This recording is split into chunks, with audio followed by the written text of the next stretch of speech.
Bonjour à tous. Donc aujourd'hui on va s'intéresser à un petit exercice de probabilité qui a été posé l'an dernier à l'ENS de Paris euh, avec un peu de théorie des groupes. On prend un groupe fini, on prend une partie donc aléatoire de ce groupe généré de la façon suivante. Donc on prend un élément avec une probabilité P. Donc si on a A, B, C et D, 4 éléments, j'ai une probabilité P de prendre A, P de prendre B, et P de prendre C, et P de prendre D. Donc par exemple, l'espérance du cardinal de A, hop, ça va être égal au cardinal de G fois P. Bon, vu que c'est indépendant, hein, chaque élément, on prend indépendamment. Voilà. Bon, donc, voilà. On va se proposer ici de montrer que quelle que soit la probabilité P, tant qu'elle est strictement positive, l'élément, le neutre du groupe appartient forcément à l'ensemble AA, donc c'est le produit de deux éléments de A, quand la taille du groupe tend vers plus infini. Et ensuite, on va montrer que ce même AA, la probabilité que ça engendre le groupe, que ce soit G complètement, ça tend vers 1. Donc ça, c'est presque sûr. Donc on va d'abord s'intéresser à la première question. Donc vous pouvez essayer de vous demander déjà, qu'est-ce que ça veut dire sur AA? Qu'est-ce que ça veut dire que si 1 appartient à A, qu'est-ce que ça implique sur A? Donc je peux vous laisser réfléchir, vous pouvez réfléchir un peu et faire pause. Donc on va donner la réponse. Donc si 1 appartient à A, ça veut dire qu'on a x qui appartient à A, qu'il existe un x appartenant à A, tel que x-1 appartient aussi à A. Le x, ça peut être l'élément neutre, hein, parce que 1 moins 1, c'est égal à 1, donc ça marche. Ok. Donc on va essayer de trouver la probabilité qu'il existe un x dans A et que x-1 appartienne à A.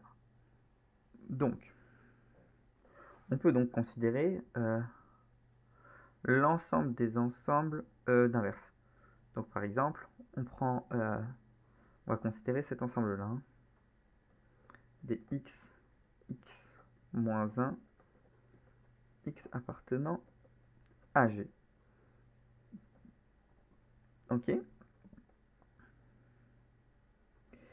Donc, le cardinal, on va d'abord s'intéresser à quelque chose. Donc ici, le cardinal de cet ensemble, le cardinal de ça, c'est inférieur ou égal à 2. Parce que, au pire, on aura deux inverses. Et parfois, si l'élément c'est un idempotent, c'est-à-dire tel que x, je sais pas si c'est idempotent, j'ai perdu le nom, je crois, mais bon, tel que x carré égale à 1, il n'y aura qu'un seul élément. Donc c'est bien inférieur ou égal à 2, et c'est même supérieur ou égal à 1. Et de plus, le cardinal, si je note cet ensemble B par exemple, le cardinal de B, il va être inférieur ou égal à n, mais il va être aussi supérieur ou égal à n sur 2. Pas besoin de partie entière, parce que strictement, vu qu'ici on les nous perd par 2, donc même s'il y avait un nombre impair, on a forcément un qui est tout seul. Bon, déjà même le 1, donc c'est très largement, hein. Le n sur 2 ne sera jamais atteint ici, hein. Oui, le n sur 2 ne sera jamais atteint. Donc on n'a pas trop de soucis à se faire sur ce sujet. Donc, maintenant, il suffit de montrer qu'il existe un élément de B. Quelle est la probabilité qu'il existe un élément, qu'il existe Y dans B, tel que Y soit inclus dans A. C'est ça qu'on demande, hein.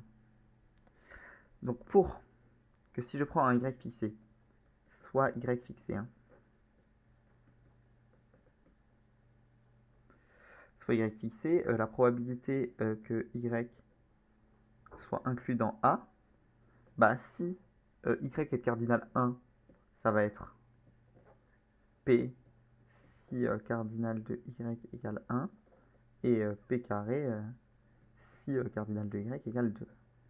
Parce que les éléments sont indépendants.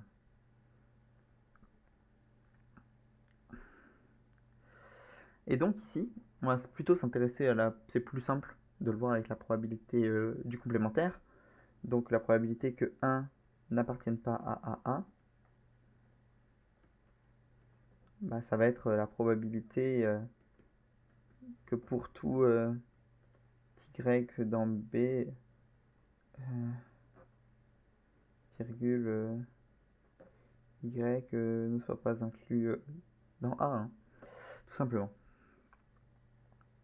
Donc, on va s'intéresser, comme les éléments sont indépendants, ça va être la probabilité de l'intersection. Hein.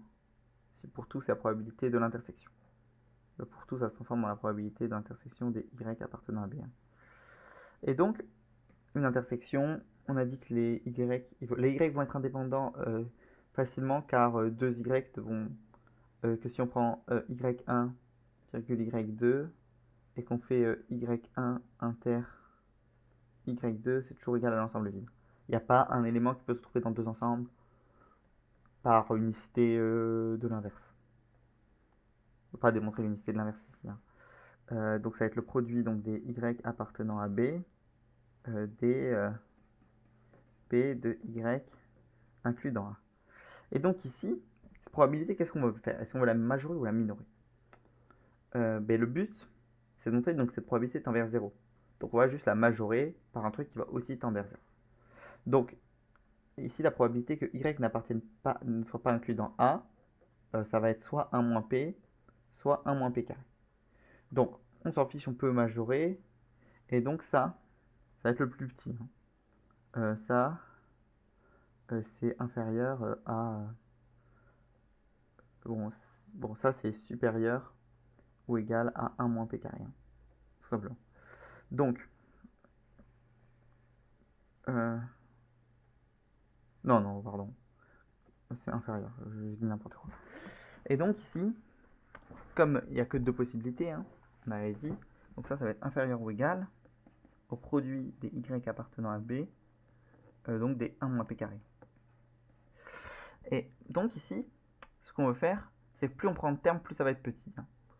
Donc on prend le cardinal minimal pour B, on s'en fiche un peu que ce soit entier, je pourrais prendre la partie entière supérieure de n sur 2, mais donc ça va être donc inférieur ou égal à, au produit des n appartenant à 1 partie entière de n sur 2 supérieur.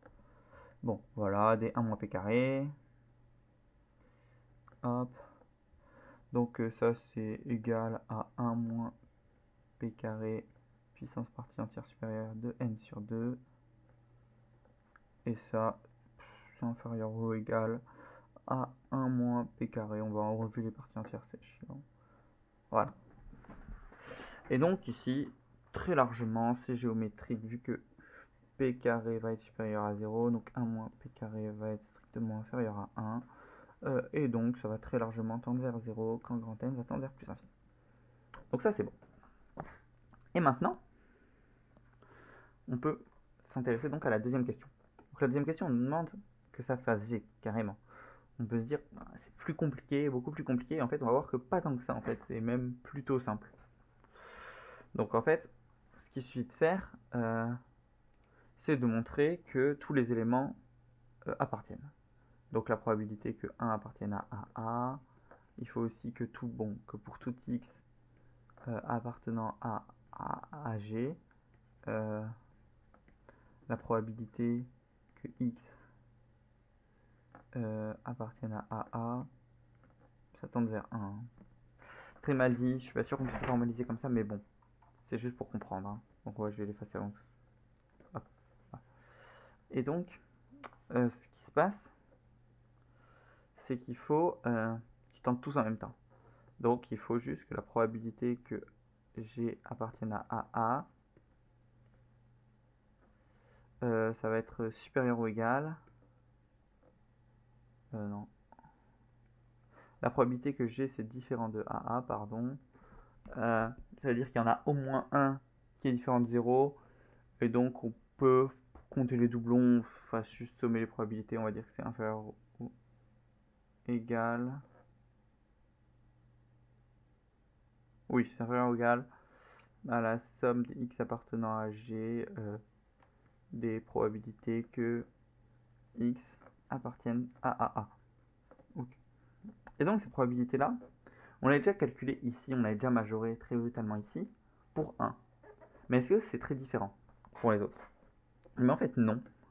Si on considère l'ensemble BX, BX oui, qui est l'ensemble tel que si on prend les deux éléments de chaque ensemble, leur produit, ça fasse bien 1, et que bon, que ça veut dire que si on prend un ensemble de B, un élément de BX et qu'il est inclus dans A, alors la probabilité, alors ça c'est vrai, comme ce qu'on a fait tout à l'heure, hein, bien sûr. Mais en fait ça va être la même chose vu que le groupe, bah, c'est un groupe donc il y a forcément un inverse. Et donc les probabilités ça va être les mêmes. Et donc ici, ce qu'on va voir en fait, c'est juste 1 moins p carré, ça va être inférieur ou égal à 1 moins p carré n sur 2. On majore exactement comme tout à l'heure, et donc ça va directement être inférieur ou égal à la somme des x appartenant à G, donc le cardinal de G c'est n, donc à n, égale de 1 moins p carré puissance n sur 2, et ça tend très largement vers 0, car c'est géométrique. Et donc, on a la probabilité que AA ce soit égal à G, qui tend vers 1, quand n tend vers plus l'infini. Voilà, c'était un bel exo, je trouve. Voilà, j'espère que ça vous a plu.